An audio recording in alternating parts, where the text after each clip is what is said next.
বাচ্চার নাম কি? গভীর রাত্রে গেলেন, স্ত্রীকে বলছেন এখনই পালিয়ে যাই। সালিহা ডাকতে বলেন, বাদশা হুজুর এই গভীর রাত্রে আমরা যাব কার বাড়িতে? বলছেন না, বাড়িতে যাওয়া যাবে না। যদি আমরা কারো বাড়িতে যাই টাকার বিনিময়ে পুলিশকে খবর দিতে পারে, আর পুলিশ যদি আমাকে গ্রেফতার করতে পারে ফাঁসির মঞ্চে আমারে হত্যা করবে। বলছেন আত্মীয় স্বজনের বাড়ি যাওয়া যাবে না। আমরাও 15 বছর 7 মাসে মামলার উপর তো মামলা, অনেকে আমরা আত্মীয় স্বজনের বাড়ি গেছিলাম। ওই দলের নেতা কর্মী, আপনি মামলা খান নাই তো না বলবেন, আমরা মামলা খাইছি, আমরা আত্মীয় স্বজনের বাড়িতে গেছি। অনেক সময় ওই দলের নেতা কর্মীরা বলছেন পুলিশকে অমুক অমুক অমুকের বাড়িতে আছে, ওখানে গ্রেফতার করে আমাদেরকে জঙ্গি মামলা দিয়ে দিছে। কথা বলেন ঠিক কিনা? আব্দুর রহমান আত্মীয় স্বজনের বাড়ি গেলেন না, সামনে পাশে একটা বৃহত্তম জঙ্গল, এই জঙ্গলের ভিতর ঢুকলেন। বলেন তো জঙ্গলে থাকে কারা? জোরে বলেন। বাঘ ভাল্লুক মানুষ খায় না? খায় না? আল্লাহর জন্য যারা হয়, আল্লাহ বলেন আমি তার জন্য হয়ে যাই। অকালা উদউনি আস্তাজিব লাকুম, যারা আমার কাছে হেঁটে আসে আমি আল্লাহ তার কাছে দৌড়ে যাই। আচ্ছা বলেন, আব্দুর রহমান ইমানদার না বেঈমান? নাসরুম মিনাল্লাহি ওয়া ফাতুহুন করিব ওয়া বাশশিরিল মুমিনিন। ইমানদারেরা যদি কখনো বিপদে পড়ে, মুসিবতে পড়ে, আল্লাহর পক্ষ থেকে সাহায্য করা ওয়াজিব হয়। কথা কার? আরো জোরে কোন? তাহলে আব্দুর রহমান এবং সালেহা ইমানদার। কথা বলেন। সম্মানিত ভাইয়েরা, ওনার এখন মহা বিপদে জঙ্গলে, কখন যেন বাঘ ভাল্লুক খেয়ে ফেলে।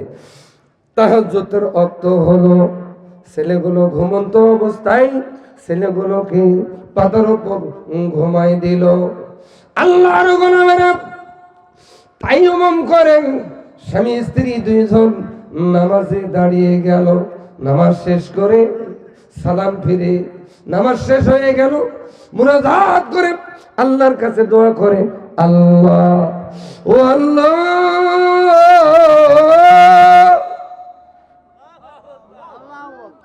বাঘ ভাল্লুকের হাত থেকে হেফাজত করার মালিক তুমি।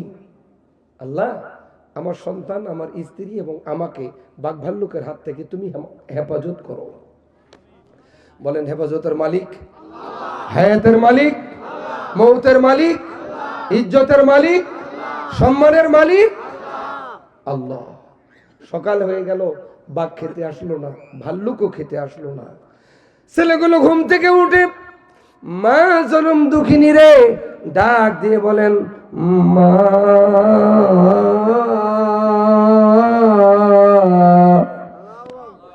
আমরা এই জঙ্গলে কেন? মা বলেন, বাবা আমরা পালিয়ে এসেছি। কেন? আমার বাবা না প্রধানমন্ত্রী? বলছেন তোমার বাবাকে ক্ষমতাচ্যুত করা হয়েছে। তোমার বাপরে যদি বাতিল সরকারের পুলিশ ধরতে পারে ফাঁসির মঞ্চে হত্যা করবে। তোমরা দুইজন এতিম হয়ে যাবি, আমি তোর মা বিধবা হয়ে যাব। মা বুঝতে পারলাম পালিয়ে এসছো। মা খাবার আছে নাকি? ক্ষুধা পাইছে। মা বলেন, বাবা পালিয়ে এসছি রে, খাবার তো সঙ্গে আনতে পারি নাই। দেখি তোমার আব্বা হুজুরকে বলে খাবারের কোনো ব্যবস্থা করা যায় কিনা।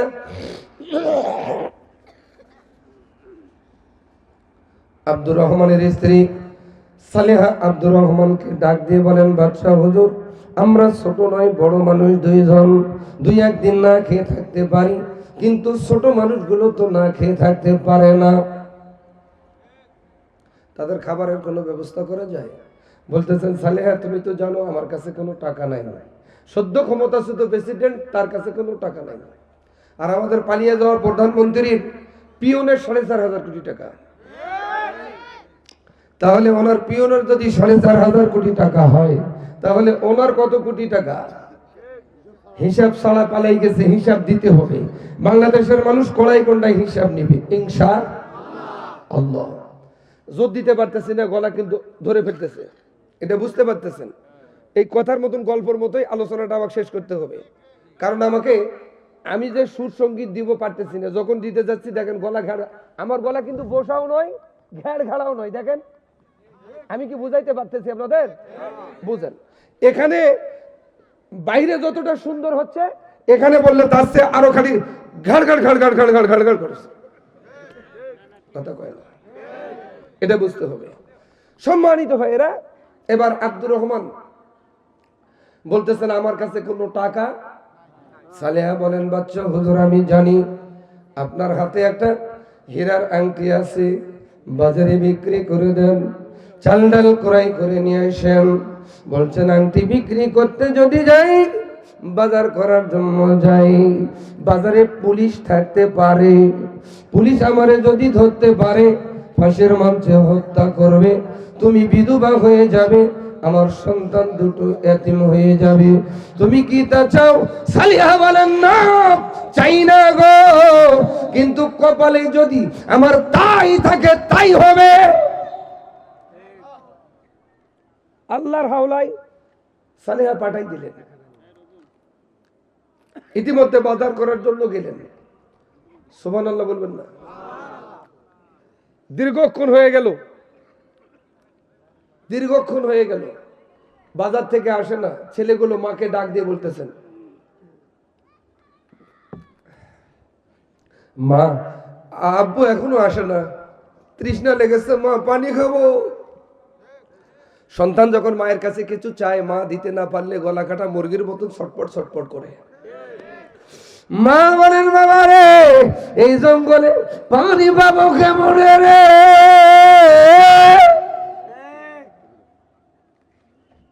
পানির তো কোনো ব্যবস্থা নেই। পানি নিয়ে আসতে গেলে আটলান্টিক মহাসাগরের কিনারে যেতে হবে অথবা প্রশান্ত মহাসাগরের কিনারে যেতে হবে। বিজ্ঞান বললেন আটলান্টিক মহাসাগর 33,000 ফিট গভীর, প্রশান্ত মহাসাগর 36,000 ফিট গভীর। সুবহানাল্লাহ বলবেন না?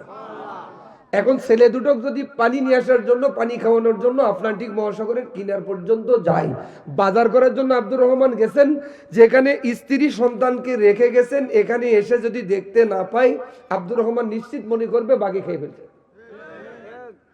প্রধানমন্ত্রীর বউ হলেও তো বিচক্ষণতা কিছু আছে। উনি ছেলেগুলোকে আল্লাহর হাওলায়, আল্লাহর হস্তে রেখে গেলেন। পানি নিয়ে আসার জন্য আটলান্টিক মহাসাগরের কিনারে চলে গেলেন। ঘটি বাটি কিছু নিলেন না সঙ্গে, শাড়ির আসন ভিজাইয়া সাগরের কিনারে বসে পানির ব্যবস্থা করতেছেন। নদীতে জাহাজে একজন সওদাগর আর একজন ড্রাইভার।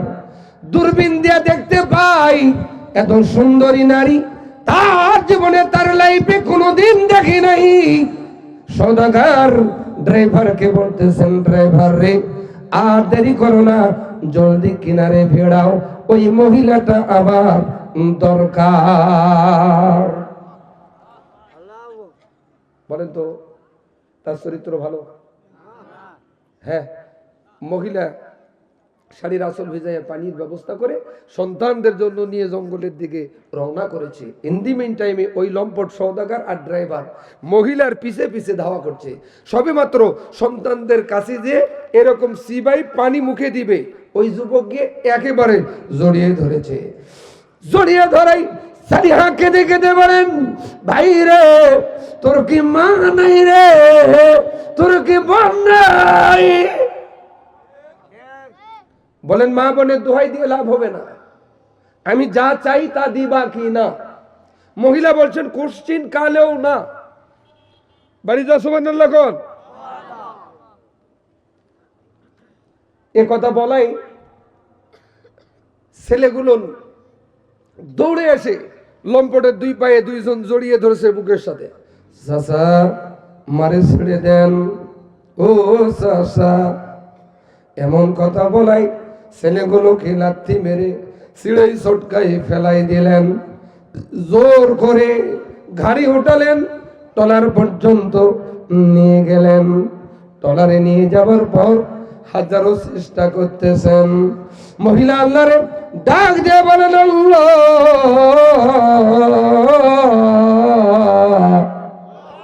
জোরে বলেন, আল্লাহ যার কেউ নেই তার তুমি আছো গো আল্লাহ। জীবনে জিন্দিগিতে যদি স্বামী ছাড়া আমার শরীরটা কোনোদিন পর পুরুষকে না দেখাই, এই লম্পটের হাত থেকে হেফাজত করার মালিক তুমি আল্লাহ। সম্মানিত ভাইরা, এবার হঠাৎ করে মহিলার মাথায় একটা বুদ্ধি আসলো। বলছেন, যুবক তুমি যা চাচ্ছ জোর করে তা হয় না, ক্ষমতায় থাকা যায় 41 পর্যন্ত, আল্লাহ না চাইলে 24-এ আউট। কিন্তু আমি যদি তোমাকে স্বেচ্ছায় দিতে চাই তাহলে হবে, বুঝে নেন, জোর করে হবে না। তখন যুবক বললেন, তাহলে কি করতে হবে? বলছেন, আমি একটা কথা কবার চাই। যুবক বলছেন, একটা নয়, তোমার মতন সুন্দরী 10টা বললেও শুনবো। কয় 10টা শোনার দরকার নেই, 9টা ফেলাই দাও, একটা শুনলেই হবে। কথা দাও? বলছেন, কথা দিলাম। সত্যি? হ্যাঁ, ওদা দিলাম। ওদা নিলেন। যুবতী বলে, সালিহা ডাক দিয়ে বলেন, যুবক রে, তোমার টলারে আমি 12 বছর পর্যন্ত থাকবো রে। হয়তো বা ডোন্ট টাচ মি, টাচ পর্যন্ত করতে পারবে না। সত্যি রাজি? যুবক বলছেন, 12 বছর পর কি হবে? বলছেন, তুমি যা চাও সেটাই হবে। বলছেন, আমি কথা দিলাম 12 বছর নিরাপদে তুমি আমার কাছে থাকতে পারবা। বাজার করে আব্দুর রহমান এসেছেন। ইন্নাল্লাযিনা আমানু ওয়া আমিলুস সলিহ, ঈমান আনার পর ভালো কাজ করতে গিয়ে আব্দুর রহমান এবং তার পরিবারের উপর কি আল্লাহ পরীক্ষা নিতেছে, আপনাদের বুঝবার জন্যই বলতেছি। সম্মানিত ভাইরা, বাজার করে চলে এসেছেন, এসে দেখেন ছেলেগুলো হাউমাউ করে কান্দে। ছেলে ডাক দিয়ে বলেন, বাবা তোর মারে কি বাঘি খেয়ে ফেলছে রে? বলেন, আব্বা হুজুর বাঘি খাই নাই, মারে এক লম্পট এসে জোর করে ওই যে টলারটা দেখা যায়, জোর করে ঘাড়ে করে টলারে উঠাইছে। এখন বলেন, ক্ষুধার্ত সন্তানদেরকে রান্না করে খাওয়াবেন, না তিনি ক্ষুধার্ত নিজে রান্না করে খাবেন, না বউ বাঁচাবেন? জোরে কোন, ওরা শুনুক, খুশি হবে। কাকে বাঁচাবেন? বউ বাঁচাবেন। বড় ছেলেটা বলছেন, আব্বা আপনি ছোট ভাইটারই নিয়ে যান, আমি জঙ্গলে থাকি, বাঘ খাইতে আসলে গাছে উঠবো, ছোটটা তো উঠতে পারবে না। ছোটটা বলেন, আব্বা বড় ভাইয়ারে নিয়ে যান, আপনি যদি আমারে নিয়ে যান সহযোগিতা করতে পারবো না। আব্বা হুজুর বড় ভাইয়ারে আপনি নিয়ে যান। এই জন্য কবি বলেন, ভাই বড় ধন রক্তের বাঁধন, যদিও পৃথক হয় নারীরও কারণ। ছোট ছেলেটাকে ঘাড়ে নিলেন, সাগরের কিনারে গেলেন, ডান পা দিয়ে বিসমিল্লাহ বলে লাফ মারলেন। সাঁতার কেটে কেটে মাঝামাঝি পথে টলারটা ধর ধর ভাব, মারহাবা বলেন। ছোট্ট ছেলেটা ঘাড়ির উপরে, পিছন দিকে তাকিয়ে দেখেন যে ভাই জঙ্গলে বাঘে থাবা মারার জন্য হা করেছে। আব্বা হুজুর আব্দুর রহমানকে ছোট্ট ছেলেটা ডাক দিয়ে বলেন, আব্বা মারে তো হারালাম জন্মের মতো, বড় ভাই হেটারেও মনে হয় হারালাম জন্মের মতো। এই কথা বলায় চলন্ত গাড়ি ব্রেক দিলে কিন্তু অ্যাক্সিডেন্ট হবার সম্ভাবনা আছে। আমি আজ থেকে 5 দিন আগে যে অ্যাক্সিডেন্ট করছিলাম, মারা যাবার কথা, মিস্টার শিয়ালের সাথে সংঘর্ষ হঠাৎ বাইকে, আমার এগুলা কিন্তু ছিল, মানে এতই খারাপ, ডাইরেক্ট আমার মোটরসাইকেলের চাকাত পড়ে গেল। আমি একবারে পাকা রোড কম করে 25 সেলকে গেলাম, খালি যদি পিছন থেকে গাড়ি আসতো আর ট্রাক মোসাফা করে চলে গেল হয়। এটা আল্লাহর দয়া এবং আপনাদের দোয়া, আল্লাহ আমাকে ভালো রেখেছেন, সুস্থ রেখেছেন, আলহামদুলিল্লাহ বলবেন না? এই যে মাহফিলের ডেট নিছিলেন না, চিতর হয়ে পড়ে থাকতেন, কথা কয় না, মানে বক্তা মরাই ভালো আছিল, আপনাদের কথা শুনে মনে হচ্ছে। আওয়াজ দিয়ে বলেন, জোরে বলেন। আল্লাহ যেন প্রত্যেকের হায়াত বাড়িয়ে দেয়, সকলে বলেন আমিন। দুই বিদেশের হাত থেকে যেন আল্লাহ প্রত্যেককে হেফাজত করে, সকলে বলেন আমিন। 12টা বাজতে আর 5 মিনিট, ঘন্টা খানেক আরো আলোচনা আছে, আরো 1 ঘন্টা থাকবেন, দেখি কারা কারা থাকবেন না। আপনারা থাকবেন আমি বিশ্বাস করি। আর একটা তাকবীর দেন, নারায়ে তাকবীর। ঘটনাটা বলতাম, কিন্তু আসলে ওনার কারেন্টের ভোল্টেজ কম মনে হয়, এই জন্য কাম হচ্ছে না। আব্দুর রহমান সুবহানাল্লাহ বলেন। পিছন দিকে তাকিয়ে দেখেন বাঘে খাবার জন্য হা করছে। পিছন দিকে যখন তাকাইছেন, আমার দিকে তাকান, সাগরের 2টা ঢেউ, ডানের বামের 2 ঢেউ এসে এমন ভাবে ধাক্কা দিল, গাড়ির উপরে ছোট্ট ছেলেটা পানির তলদেশে একদিকে গেল, আব্দুর রহমান আরেক দিকে গেল, বাপেরও কোনো খোঁজ নাই, ছেলেটারও কোনো খোঁজ নাই। আর অত পানি গভীর তলদেশে গেলে কার খোঁজ কে করে? আচ্ছা বলেন তো, সালিহা আছে কোথায়? আব্দুর রহমানের ছোট ছেলে আছে কোথায়? বড় ছেলে শিকারি, ওই যে আপনার বাঘের মুখে। আব্দুর রহমান পানির তলদেশে। এরা এই চারজন চার জায়গায়, আমাদের একটু খুঁজে দেখার দরকার নেই? আচ্ছা দেখি তো আপনাদের ভাষায় বড় ছেলেটাকে আগে বাঘ খেতে পারলো কিনা একটু দেখি। দেখবো? সবাই বলে দেখবো? আচ্ছা বলেন, জঙ্গলে যারা শিকার ধরার জন্য যায় আপনাদের ভাষায় আপনারা কি বলেন? শিকারী শিকার ধরার জন্য জঙ্গলে গেলেন, বাঘের মুখে দেখেন রাজপুত্র, শিকারীর হাতে ধনুক তীর। রাজপুত্র একজন ছেলের সন্তান, এরে দেখে শিকারী মনে মনে ভাবতেছেন, কোন মা কোন বাবার কলিজাই কুলালো, এই জঙ্গলে বনবাস দিয়ে গেল বাঘ ভাল্লুকের খাদ্য হিসাবে। আল্লাহ গো, সেজদায় পড়ে গিয়ে বলেন, আল্লাহ আমার তো ছেলেও নেই মেয়েও নেই, এই ছেলেটাকে যদি বাঘের মুখ থেকে বাঁচাইতে পারি নিজের সন্তান হিসেবে মানুষ করব। হাতে ধনুক তীর, সেজদা থেকে মাথা উঠালেন, বিসমিল্লাহ বলে বাঘকে লক্ষ্য করে মারলেন, বাঘ দুনিয়ার থেকে বিদায়। ছেলেটা কেঁদে কেঁদে বলেন, চাচা আপনি আমারে বাঘের হাত থেকে কেন বাঁচাইলেন? আমার মা আমার বাবা আমার ছোট্ট কলিজার টুকরা ভাই ছিল, তারা কেউ নাই, আমি এই ছোট্ট মানুষ এখন কার কাছে থাকব?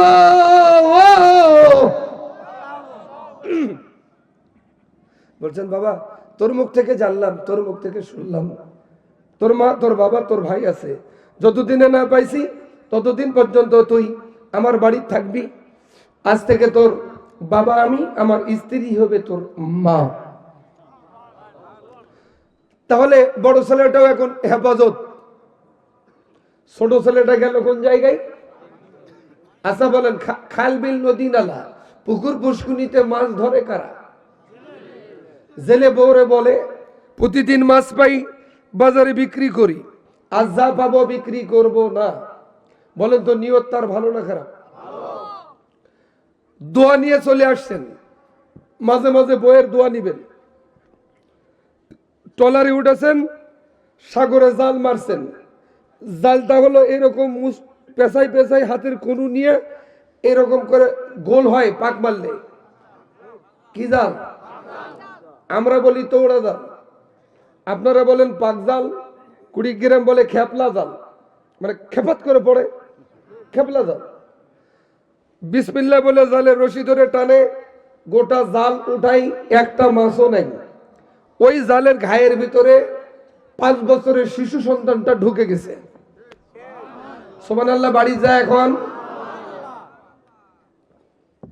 সম্মানিত ভাইয়েরা, এমন দৃশ্য দেখতে পাই, জেলে সেজদায় পড়ে গিয়া আল্লাহরে ডাক দিয়ে বলেন, আল্লাহ কোন মা কোন বাবার কলিজাই কুলালো, ও দয়ার আল্লাহ মাছের খাদ্য হিসাবে ছেলেটা যদি জীবিত থাকে নিজের সন্তান হিসাবে মানুষ করব।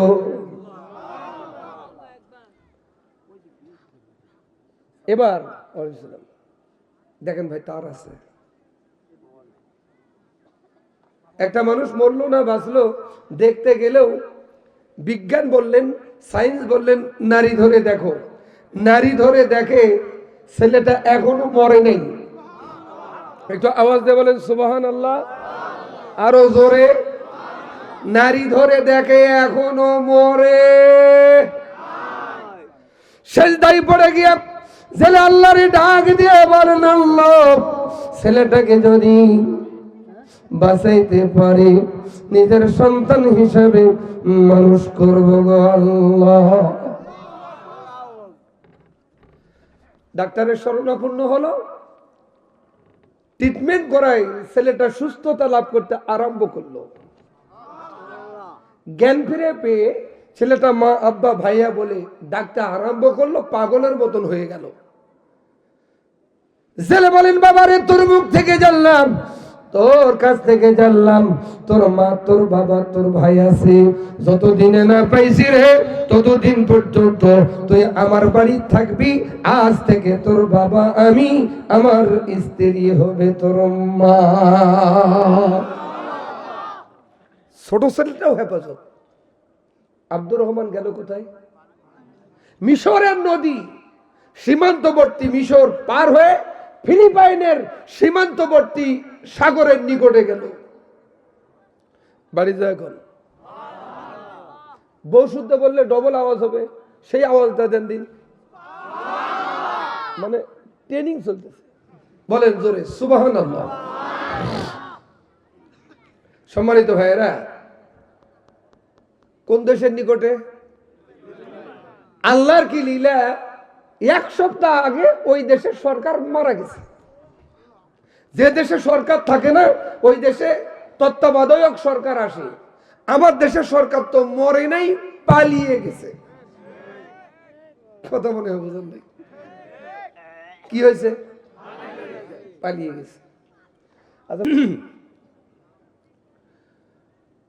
সম্মানিত ভাইয়েরা, এবার তত্ত্বাবধায়ক সরকার রাষ্ট্র পরিচালনা করতেছেন, তো বাজার নিয়ন্ত্রণ করতে পারতেছেন না। বাজারে একবারে ঊর্ধ্বগতি, হঠাৎ করে আলুর দাম। আপনারা তো বাজার করেন না, খালি আমি একলাই করি। পেঁয়াজ কিছুদিন আগে হাতে দেওয়া যাচ্ছিল না, তো বাজার নিয়ন্ত্রণ করতে না পারায় জনগণ দেশবাসী আন্দোলনের ডাক দিলেন।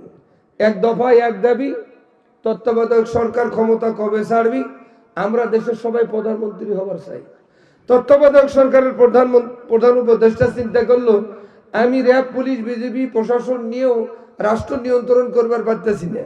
এরা যদি সবাই প্রধানমন্ত্রী হয়, কেউ কারো কথা তো শুনবেও না, মানবেও না। তাহলে দেশ তো পার্শ্ববর্তী দেশত বিক্রি করবার লাগবে। জাতির উদ্দেশ্যে ভাষণ দিলেন। ভাইরা আমার, বলুন, বলছেন আমার দেশে একটা পাগলা হাতি আছে। আচ্ছা বলুন তো, হাতির আরবি কি? কয় এলিফেন্ট। আরবি বলে এলিফেন্ট। আরে ইংরেজি তো এলিফেন্ট। কথা কয় না। ফিল মানে হাতি, ফিল মানে কি? হাতি। বলেন আমার দেশে একটা পাগলা হাতি আছে, এই হাতির সুরা মালা পরে দেওয়া হবে। এই মালা যাকে পরাবে তিনি হবে প্রধানমন্ত্রী। তিনি হবে কি? প্রধানমন্ত্রী। তখন জনগণ বলল, এই প্রস্তাবটা মানা যায়। দলীয় প্রস্তাব নয়, এটা নির্দলীয় নিরপেক্ষ প্রস্তাব। আমরাও এই প্রস্তাব সাবেক পালিয়ে যাওয়া প্রধানমন্ত্রী দিয়েছিলাম, মানে নাই। সম্মানিত ভাইরা, এবার সকল জনগণকে এক জায়গায় একত্রিত করলো, দেশবাসীকে। পাগলা হাতিকে নিয়ে আসা হলো, সুরে মালা পরে দেওয়া হলো। এই মালা সবার কাছে একবার একবার করে যায়। যার কাছে যায় তিনি এরকম করে কলার ঝোঁকায়। মুন্সি ভাই তাকান, এরকম করে কলার ঝোঁকায়। 15 বছর 7 মাসে যে জ্বালানটা জ্বালাইছেন, মালা যদি পরায় আর ওই চেয়ারও যদি বসবার পারি, সুদে আসলে অনেকে তো মনে মনে ভাবতেইছে, ওরা যখন গেছে আমরা হয়াই আছি। ওরা বলে হয়াই আছে। বোকাশ্বরকে বসবাস করতেছেন। আর 2টা বছর নির্বাচন না হলে বাঙ্গি পচার মতন পচবেন আপনারা। বাঘ দেখছেন? বাঘ কথা কয় না, দেখছেন? গরু গেছে জঙ্গলে ঘাস খাবার, বাঘ থাকে কোথায়? গরুক দেখে বাঘ দিছে ধাওয়া। গরু জীবনের মায়া ত্যাগ করে কষা দৌড়। সামনে গর্ত, কাদা, গরু দেখে নাই। গরুর 8টা পাও একবারে ডুবে গেছে। গরুর কটা পাও? জোরে কর। এই 4 পাও একবারে ডুবে গেছে। সামনেও যাবার পারে না, পিছনেও যাবার পারে না। বাঘ চিন্তা করতেছে এটাই লাভ দিছে খাবার জন্য। 4 হাত পিছনে পড়ে গেছে। বাঘের 6টা পাও। এই 4 পাও কাদার ভিতর ঢুকে গেছে। উনিও সামনে যাবার পারে না, আসবারও পিছনে পারে না। গরু ডাক দিয়ে বলেন, রাজা মশাই খাবেন না? বলছেন রুচি হচ্ছে কিন্তু যাবার পারতেছি না। আওয়াজ দিয়ে কথা বলতে হবে। রুচি হচ্ছে যাবার। গরু বলতেছে আপনি যে বিপদত পড়ছেন আপনার তুলবে কি? বলছেন জাতি জানে আমার তুলবার আসলে আমি খায়া ফেলবো। এই জাতি জানে অতীতেও আপনারা কম খান নাই, এখন যাওয়ার পরে এরা যাওয়ার পরে আপনারা যেভাবে শুরু করছেন খাবার, যদি চেয়ারত বসবার পারেন আপনারা তো আরো খাবেন। কথা বলেন ঠিক কিনা? নারায়ে তাকবীর, নারায়ে তাকবীর। এবার বাঘ গরু বলতেছেন তোমাকে তুলবে? বলতেছেন আমার মনিব মালিক এই মানুষ আছে আমার তোমার চোখের সামনে থেকে তুলে নিয়ে যাবে। আমরা স্বাধীনতার 54 বছর ধরে নাঙ্গল দিয়ে হাল চাষ করেছি, এবার বাংলাদেশের সব জেলাতে যাওয়ার আল্লাহ সুযোগ করে দিয়েছে। আলহামদুলিল্লাহ বলেন। কোন কোন জায়গায় ধানের বাম্পার ফলন, কোন জায়গায় কারেন্ট পোকা, খালি খেয়ার যাবে ধান যাবে না। আওয়াজ দিয়ে কথা বলেন, কথা ঠিক কিনা? নৌকা তো আর বালু চলেই না। পানি আছে। রাজদাক যখন মন্ত্রী ছিল গঙ্গা চুক্তি করার জন্য ভারত গেছিল। কি চুক্তি?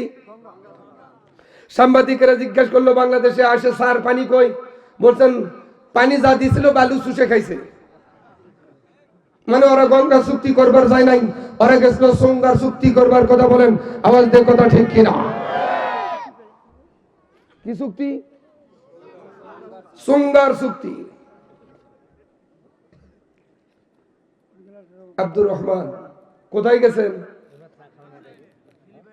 ফিলিপাইনের সীমান্ত নিকটবর্তী এলাকায়।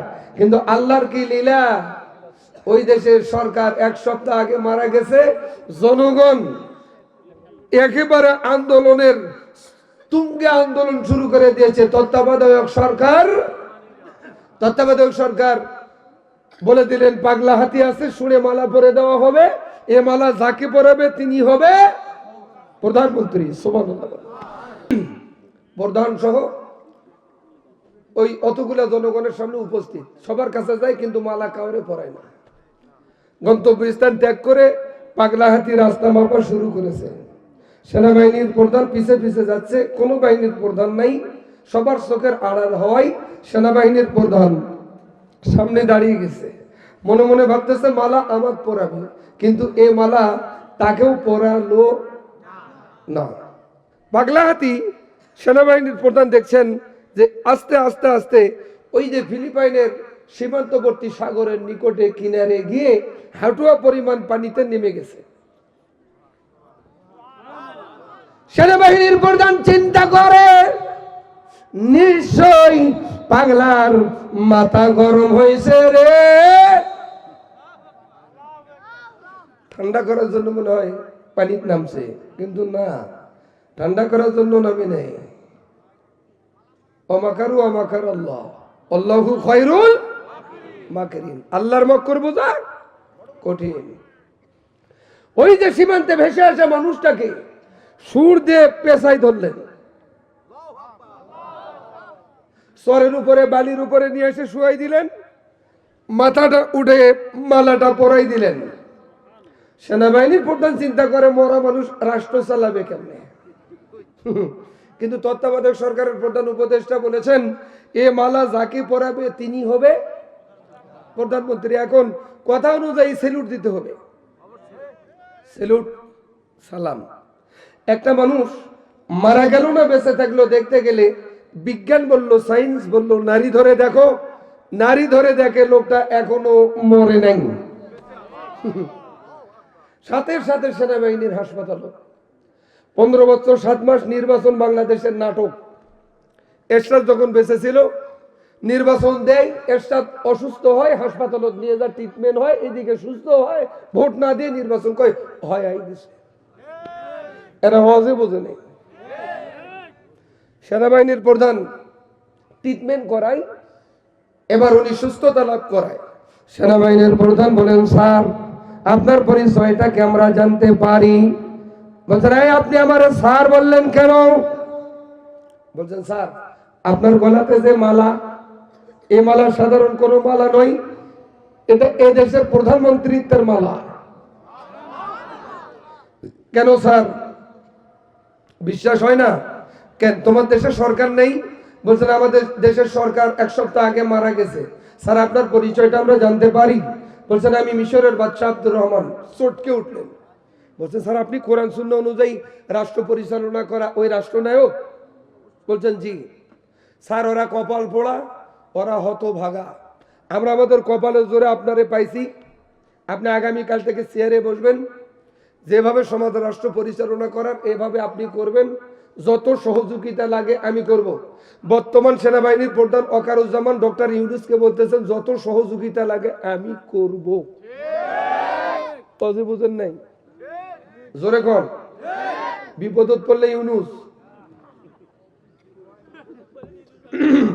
মুরব্বী, ও মুরব্বী,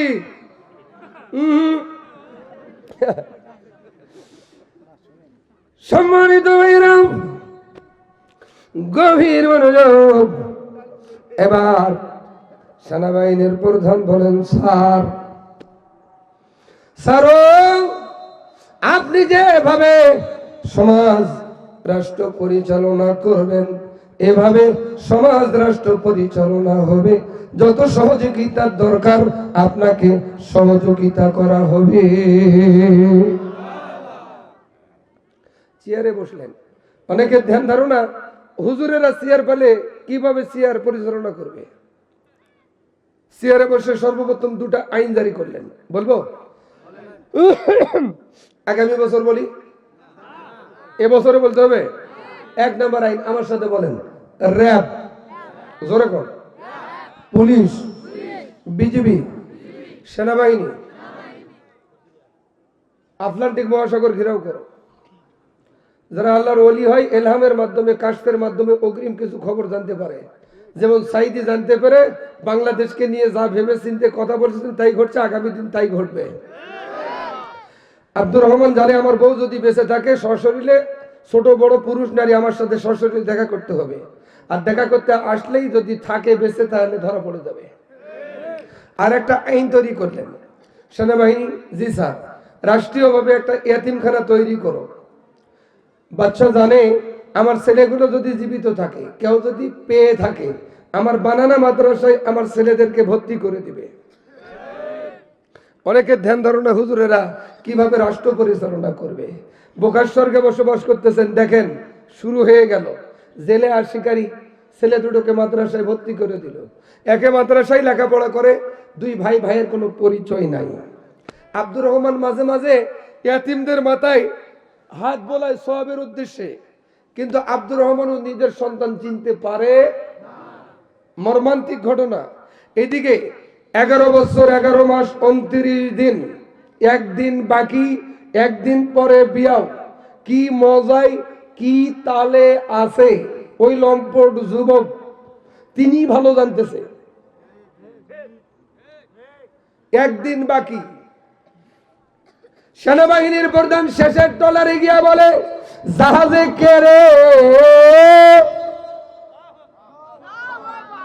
বলেন স্যার আমি আর আমার বউ। কি বউ? বিয়ে হয়েছে। আপনাকে আর আপনার বউকে সশরীরে বাচ্চার সাথে দেখা করতে হবে। বলছেন স্যার আমার স্ত্রী কোনোদিন পরপুরুষ দেখে নাই স্যার। হ্যাঁ আমি যেতে পারি বাচ্চার সাথে দেখা করার জন্য, কিন্তু আমার শর্ত আছে। কি শর্ত? বলছেন এমন 2টা কুমার যুবক দিতে হবে যেই 2 যুবক কোনোদিন পর নারীর দিকে তাকিয়েও দেখে। সম্মানিত ভাইয়েরা, বাদশার দরবারে সেনাবাহিনীর প্রধান চলে গেলেন। যাবার পর এ ঘটনা বলাই, ভালো ছেলে পাইতে গেলে এখন জাহাঙ্গীরনগর বিশ্ববিদ্যালয় ছাড়া পাওয়া যায়। ভালো ছেলে কোথায় পাওয়া যাবে?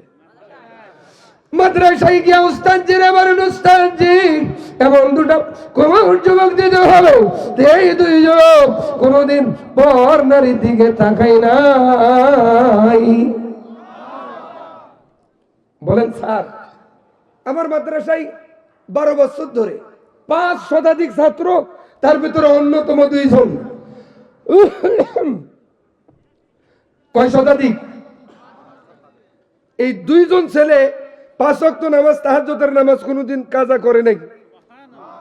বাপও করে নাই, মাও করে নাই, ছেলেগুলোও করে না। তার মানে বীজ ভালো, ফসল ভালো, বীজ খারাপ, ফসল খারাপ। পালিয়ে যারা গেছেন তারা আরো খারাপ। কথা বলেন ঠিক কিনা? আপনাদের মনে কষ্ট হচ্ছে? সম্মানিত ভাইরা, এবার ছেলেগুলো নিয়ে মানে সেনাবাহিনীর প্রধান পাহারা দেবার জন্য যাচ্ছেন। একই মায়ের পেটের দুই ভাই, ছেলেগুলো জানে না। আবার যাকে পাহারা দেওয়ার জন্য যাচ্ছেন তিনি যে তার মাও জানে না। কাহিনীটা মর্মান্তিক না? সম্মানিত ভাইরা, এবার পাশের টলারে দুইজনকে বসালেন, আর ওই লম্পট যুবকরে নিয়ে সেনাবাহিনীর প্রধান চলে গেলেন বাদশার দরবারে। ইতিমধ্যে বড় ছেলেটা ছোট ছেলেটা ওই টলারের ভিতরে কথা হচ্ছে। পাশের টলারের মহিলাটা কথাগুলো শুনতে পাচ্ছে। বড় ছেলেটা বলে, তোমার মতো আমার একটা ভাই ছিল রে। আমার ভাইয়ের কি হয়েছে? ছোটটা বলতেছে, আমার ভাই আর বাবা পানিতে ডুবে মারা গেছে। ওই ছেলেটার মনে হয়েছে, স্মরণ হয়েছে, আমার পালিত পিতা তো আমাকে সাগর থেকে পেয়েছে। দেখি তার বাপের নাম বলে জিজ্ঞেস করে। বলছে, তোমার বাবার নাম কি? বলেন, আমার বাবার নাম আব্দুর রহমান। পাশের টলারের মহিলা শুনতে পেয়ে সেজদায় পড়ে গিয়ে চোখের পানি ছেড়ে দিয়ে বলেন, আল্লাহ, এই সন্তান আর কারো নয়, এই সন্তান আমার। কিন্তু মা কান্দে, আওয়াজ হয় না, শব্দ হয় না। সুবহানাল্লাহ। শব্দ করে আওয়াজ করে যদি মা কান্দে, বলেন তো ছেলেগুলোর মুখ থেকে কি মহামূল্যবান কথা শোনা যাবে? যাবে না। ছোট ছেলেটা বলেন, তোমার মায়ের নাম কি রে? বলেন, আমার মায়ের নাম সালেহা। স্পষ্ট ভাষায় বুঝলেন যেটা আমার। ছোট ছেলেটা বলেন, আমারও তো বাবার নাম আব্দুর রহমান, মায়ের নাম সালেহা। বড় ভাইটা ছোট ভাইটারে বুকের সাথে জড়িয়ে ধরে কেঁদে কেঁদে বলেন, ভাই হয়ে ভাইরে চিনলাম না, 12 বছর একই মাদ্রাসায় লেখাপড়া করলাম, ভাই হয়ে ভাইরে চিনলাম না। আয় আয় তুই আমার বুকে আয়। আহা, মাইক আমার সর্বনাশ করে দিচ্ছে। ভাই হয়ে ভাইরে চিনলাম না। দুই ভাই কেঁদে কেঁদে সেজদায় পড়ে গেছে, সেজদায় পড়ে গেছে। বলেন, আল্লাহ, মা বাপ থেকে তো তুমি আলাদা করেছো। আল্লাহ, মা বাপ থেকে আলাদা করেছো। মা বাপ যদি জীবিত থাকে, একটা নজর না দেখা পর্যন্ত কবরে ডাক দিও না। মা আছে টলারে, বাবা আছে রাষ্ট্রের চেয়ারে। আচ্ছা বলুন তো ভাইরা, মা আর বাবার সাথে এই সন্তানের দেখা হয় কিনা জানার দরকার। কার কার আছে একটু হাত তোলেন। নারায়ে তাকবীর, নামান হাত। ছেলে দুটো বলে, আল্লাহ, মা বাপ যদি জীবিত থাকে, একটা নজর না দেখা পর্যন্ত কবরে ডাক দিও না। লম্পট বাচ্চার সাথে দেখা করে চলে আসছেন। এক দুপুর আর বাকি, গহনা গাটি, শাড়ি কাপড় ক্রয় করা রেডি। বলছেন, সালেহা, এগুলো পরো, আজকেই বিয়ে হবে। বলছেন, হবু স্বামী আমার, এক দুপুরে আমার সর্বনাশ হয়ে গেছে। বলছেন, 12 বছর জাহাজে ছিলাম, নৌকাতে ছিলাম, ডন টাচ মি টাচ পর্যন্ত করলাম না। এক দুপুরে এই দুই যুবক পাহারাদার তোমার সর্বনাশ করেছে, এটা মানতে পারি। ধারালো অস্ত্রটা দে, ধারালো অস্ত্রটা দিয়ে দাও, তাদের গর্দান দুইজনের আলাদা করে দেব। বলেন তো ছেলে দুটো ওই মহিলার কে হয়? মায়ের চোখের সামনে গর্দান কেটে দিবে লম্পট হতে পারে? বলতেছেন, ওগো, ছেলেগুলোকে পাহারা দেবার জন্য মনে হয় রাষ্ট্র পাঠাই দিয়েছে বা সরকার পাঠিয়ে দিয়েছে। এই ছেলেগুলোর গর্দান যদি তুমি কেটে দাও, তাহলে নিশ্চয়ই হত্যার দায়ে তোমাকে সরকার ফাঁসিতে ঝুলন্ত অবস্থায় মারবে। তুমি তো জানো আমার স্বামী সন্তান ছিল কেউ নাই, এক দুপুর পরে তুমি আমার শেষ সম্বল। বলছেন তুমি তো খারাপ কথা বলো নাই, তাহলে কি করতে হবে? বলতেছেন যে ছেলেগুলোর বিরুদ্ধে রাষ্ট্রের সরকারের করে আমরা মামলা দায়ের করি। কি মামলা দিবারে? কষ্ট হচ্ছে। কি মামলা দিবা? বলছেন ধর্ষণের। বাংলাদেশে ইসলামী নেতৃবৃন্দরা ধর্ষণ না করে ধর্ষণের মামলাকে ফাঁসিতে ঝুলন্ত অবস্থায় মেরেছে। ধর্ষণের মামলা দিল, নিম্ন কোর্টে রায় দেওয়া হলো ছেলেগুলোর ফাঁসি। জেলখানায় বসে কেঁদে কেঁদে বলতেছেন আল্লাহ ধর্ষণ কি বুঝলাম এই না। ইসলামী নেতৃবৃন্দ সাইদি নিজামী মুজাহিদ কাদের মোল্লা মীর কাসেম আলী ধর্ষণের মামলাকে জেলখানায় কেঁদে কেঁদে বলছেন আল্লাহ ধর্ষণ কি 1971 সালে আমরা বুঝি নাই, অথচ ধর্ষণের মামলা। কথা বলেন আওয়াজ দিয়ে, ঠিক না? নিম্ন কোর্টে মামলা হওয়ায় ছেলেগুলো কেঁদে কেঁদে বলছেন আল্লাহ তোমার খুশি আমাদের খুশি, যা আছে কপালে হবে কাল। সিদ্ধান্ত অনুযায়ী তারা কারাগারে। ওই যে পালিত পিতা আর মাতা, পালিত সন্তানের প্রতি দরদ আছে না নাই? তাদের অল্প কিছু জমা জমি ছিল, বিক্রি করে দিল। বিক্রি করে দিয়া নিম্ন কোর্টের মামলার রায় আপিল বিভাগে নিয়ে যাওয়া হলো। আপিল বিভাগের যিনি বিচারপতি ওই দেশের রাষ্ট্রপতি, নাম হলো আব্দুর রহমান। আব্দুর রহমান বিচারপতি বাদী বিবাদের কাঠগড়ায় দাঁড় করে দিলেন। সুবহানাল্লাহ বলবেন না? পর্দারত অবস্থায় মহিলা নিম্নগামী এজলাসে বসেছেন। আব্দুর রহমান বিচারের আসনে প্রধান বিচারপতি 15 বছর 7 মাসের বিচার দেখতেছেন। সব মানিক, কালা মানিক রায় দিছে। সব বানানো আইন, মঙ্গল আইন, সংবিধান অনুযায়ী নয়। কথা কয় না? এই জন্য তো মানিক এত ভালো রায় দিয়েছেন। পালানোর জন্য সাগরের নিকটে এমন ধলাই দিছে কি জন্য পর্যন্ত আউট হয়ে গেছে। আলেম ওলামার সাথে দুর্ব্যবহার করলে দুনিয়াতে বেইজ্জতি করে তার প্র্যাকটিক্যাল প্রমাণ কালা মানিক। তার আরো প্র্যাকটিক্যাল প্রমাণ বড় প্রমাণ পালিয়ে যাওয়া প্রধানমন্ত্রী। সাইদি মারা গেল, হত্যা করলো। ঢাকাতে আমরা জানাজা করতে চেয়েছিলাম, জানাজা করতে দেওয়া হয় নাই, কিন্তু পিরোজপুরের মাটিতে কোটি মানুষের উপস্থিতিতে তার জানাজা। কিন্তু পালিয়ে যাওয়া প্রধানমন্ত্রী আমরা দায়িত্বহীন কণ্ঠে ঘোষণা করে বলে দিতে চাই আপনার এই দেশে জানাজাও হবে না, কবরও হবে না, মাটি দেওয়ারও কোনো ব্যবস্থা করে আপনি যান নাই। কথা বলেন ঠিক কিনা? হবেও বেইজ্জতিটা দেখেন। এলাই কি হয়েছে? কথা ঠিক কইছে, কেবল তো শুরু। সুবহানাল্লাহ। থাক ভাই, আগামী বছর কই? এ বছরে সর্ব জোরে বল সর্ব। মহিলাকে ডাক দিয়ে প্রধান বিচারপতি আব্দুর রহমান বলছেন মহিলা 12 বছর পূর্বে স্বামীর আওয়াজ কানে ভাসে উঠছে।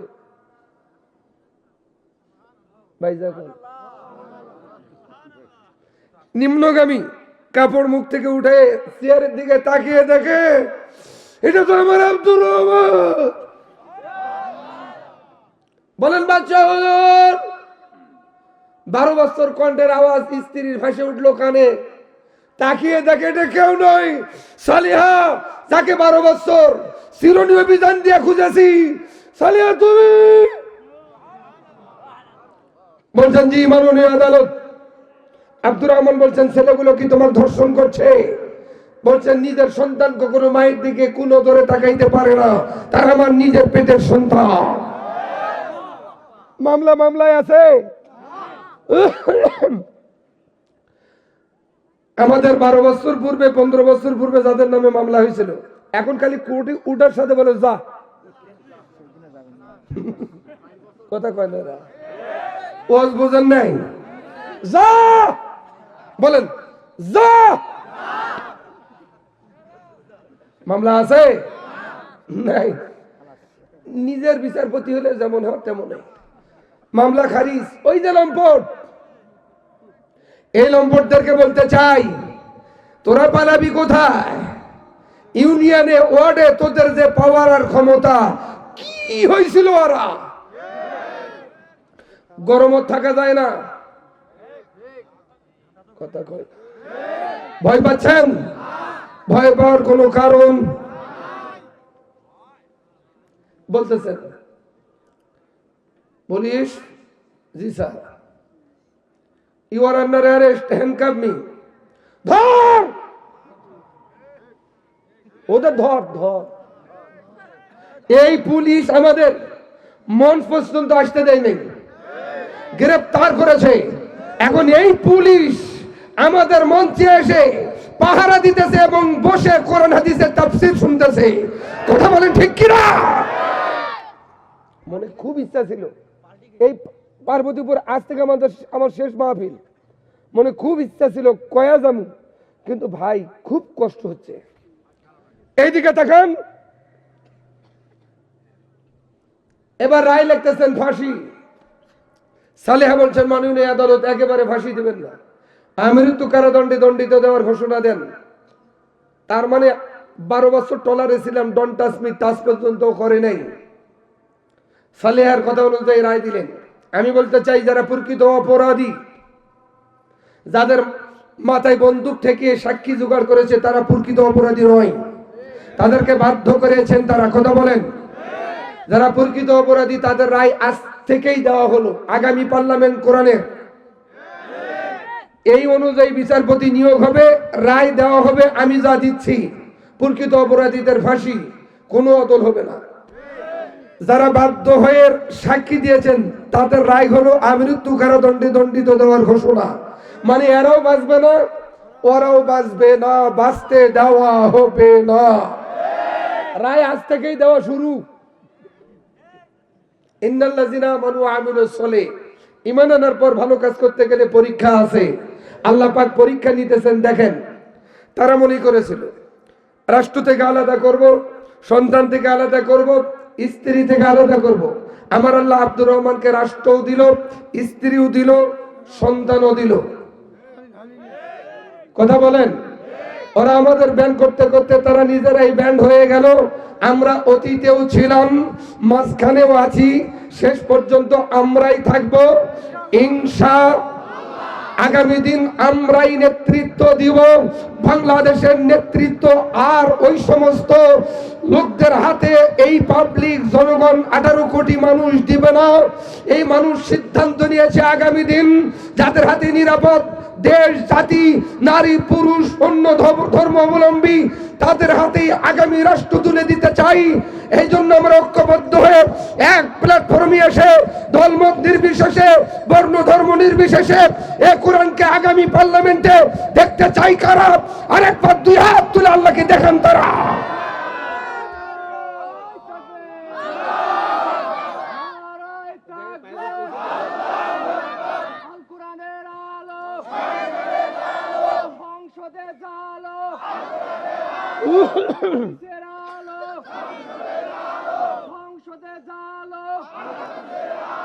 দুনিয়ার মুসলিম লড়াই করো। আলহামদুলিল্লাহ, আলহামদুলিল্লাহ। এ পরীক্ষায় যদি আমরা উত্তীর্ণ হতে পারি, আল্লাহ যে জান্নাত দিবেন সেই জান্নাতটার নাম হলো কানাত লাহুম জান্নাতুল ফিরদাউস নুজুলা। আল্লাহ যে জান্নাতটা দিবেন ওই জান্নাতটার নাম জান্নাতুল ফিরদাউস। ঈমান আনার পর ভালো কাজ করে এরকম পরীক্ষা দিয়ে উত্তীর্ণ হয়ে জান্নাতুল ফিরদাউস নিবার নারী পুরুষ সবাইকে তৌফিক দান করুন। এতটুকু আলোচনা করে আমি আমার জন্য দোয়া চেয়ে নিয়ে আপনাদের জন্য দোয়া করে আমি আমার আলোচনা শেষ করছি। আসসালামু আলাইকুম ওয়া রাহমাতুল্লাহ। সভাপতি সাহেব সভাপতি ভাষণ দেবে, সালাম দেন।